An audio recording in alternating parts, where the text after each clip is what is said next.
pessoal, tudo bem? Sejam bem-vindos.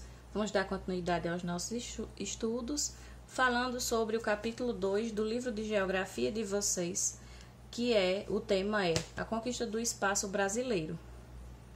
Nesse capítulo nós vamos entender um pouco mais como se deu, o processo de expansão territorial do Brasil. No dia 22 de abril de 1500, marcou oficialmente a chegada dos portugueses ao território brasileiro, e esse evento é conhecido como o Dia do Descobrimento do Brasil. Quais os interesses dos portugueses nas terras brasileiras? O que eles queriam? Eles queriam explorar os recursos que o Brasil possuía e ainda possui, até hoje. Muito foi explorado, mas o Brasil é um país muito rico.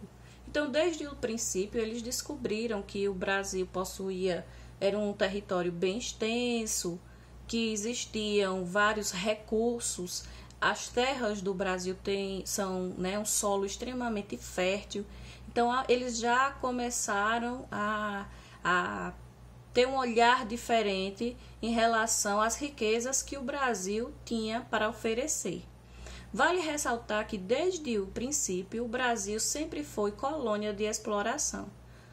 Ou seja, tudo que eles tiravam do Brasil levava para enriquecer a metrópole, que era Portugal. Eles começaram a explorar o pau-brasil. Quando eu falo eles, eu estou me referindo aos portugueses, tá bom, gente? Então, os portugueses começaram a explorar aqui no Brasil o pau-brasil.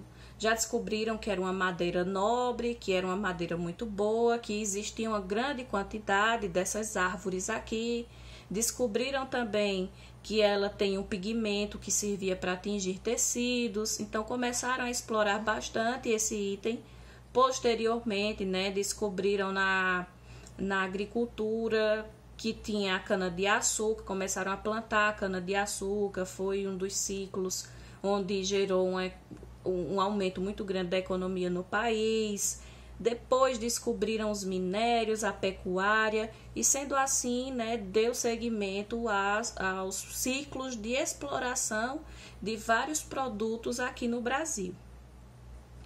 Eles começaram a fazer a retirada das toras de madeira do pau-brasil e começaram, os portugueses ali com o auxílio dos indígenas que viviam dessas terras. Quando eles chegaram, já encontraram vários índios vivendo aqui.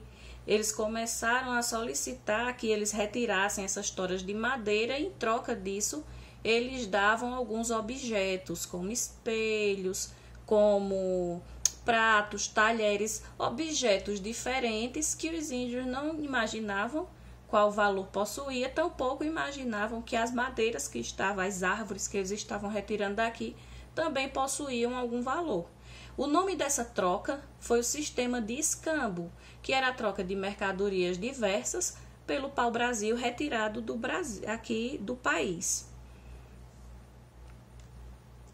Posteriormente, o Brasil ficou dividido em 15 faixas de terra que partia do litoral, adentrando no interior do país.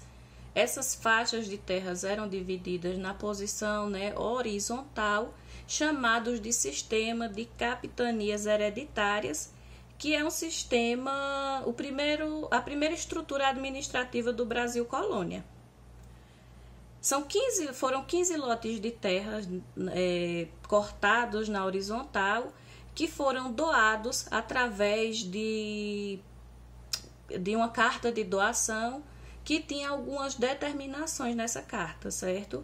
Então, esses lotes ficaram chamados de sesmárias e foram a base da extensão latifundiária aqui do país. Para quem não lembra o que é um sistema latifundiário, o que é um latifúndio? Latifúndio é uma propriedade agrícola que possui uma grande extensão territorial e que se caracteriza pela exploração extensiva de seus recursos. Então, é uma terra muito grande onde você vai fazer alguma coisa para explorar, para tirar de lá. Ou você vai plantar, ou você vai ter gado, alguma coisa você vai fazer naquela terra para que tenha alguma economia, tá certo? Porém, mesmo com tanta terra para explorar, estava faltando a mão de obra para poder trabalhar nessas terras. E o que eles fizeram? Mais uma vez eu digo, quando eu falo eles, eu estou falando dos portugueses. Os portugueses começaram a escravizar os nativos que viviam aqui. E quem são os nativos? Os índios. Então, os índios começaram a ser escravizados. Os donatários e os sesmeiros, que são as pessoas ali que receberam, né, os lotes de terra, eles contrataram os bandeirantes para poder explorar as terras do Brasil e buscar as riquezas que eles encontrassem nessas terras, né? Primeiro eles estavam visando a mineração, já tinham descoberto que o ouro, que a prata tinha muito valor, eles estavam procurando esses recursos minerais. Queriam também capturar a maior quantidade de índios que eles perceberam que estavam se escondendo nas matas, nas florestas, para não serem escravizados. Então, eles queriam capturar esses índios. As drogas do sertão, que são temperos, que são ervas medicinais. Eles descobriram essas ervas, descobriram esses temperos que tinham um valor muito grande e começaram a explorar. Porém, né, os bandeirantes foram responsáveis pela expansão do território brasileiro, porque essas expedições faziam com que eles ficassem um certo tempo nas matas, faziam, né, começaram com alguns vilarejos que foram crescendo e que deu início a várias cidades que existem hoje no país. O que nós vamos ver agora e vamos falar é sobre os ciclos econômicos. Durante o período do Brasil colonial, existiram vários ciclos econômicos no Brasil, tá? Ciclo do pau-brasil, cana-de-açúcar, mineração, do ouro, do cacau, foram vários. Não está não coloquei nos slides na sequência. Se vocês quiserem, vocês podem ir dando pausa nos áudios para ir fazendo as anotações, porque é muito importante que vocês saibam quais foram os ciclos, né? Quais foram os períodos em que eles estiveram, como foi a economia nesse período, e é o que eu vou explicar para vocês agora. Nós vimos que assim que eles chegaram, já descobriram o pau-brasil no período pré-colonial. Então, o pau-brasil foi o primeiro a despontar no país, desde a chegada dos portugueses. Eles já chegaram e já viram que tinha o pau-brasil e já começaram a explorar. Posteriormente, com as plantações da cana-de-açúcar, né, foram fixados assim, o povoamento no Brasil, e que foi a primeira grande riqueza agrícola no Brasil, foi a cana-de-açúcar. Depois de um tempo, foi havendo um declínio da cana-de-açúcar e foi surgindo o ciclo da mineração, que era a extração, e começaram também a exportar os minérios que estavam sendo explorados no território. Teve também o ciclo do cacau, onde o Brasil passou a ser o maior produtor de cacau, aliás, o segundo maior produtor de cacau do mundo. O ciclo da borracha, que eles descobriram, né, as seringueiras, que era extraído o látex e era possível fazer a borracha. Então foi o ciclo da borracha que teve um peso bem forte na economia do país. Teve o ciclo do café, onde a cafeicultura que se tornou exportadora e que foi expandindo bastante. 50% do consumo mundial de café era produzido no Brasil. Então foram vários ciclos econômicos que existiram no Brasil. Como eu falei no início, o Brasil tem as terras tem um solo muito fértil, é muito produtivo.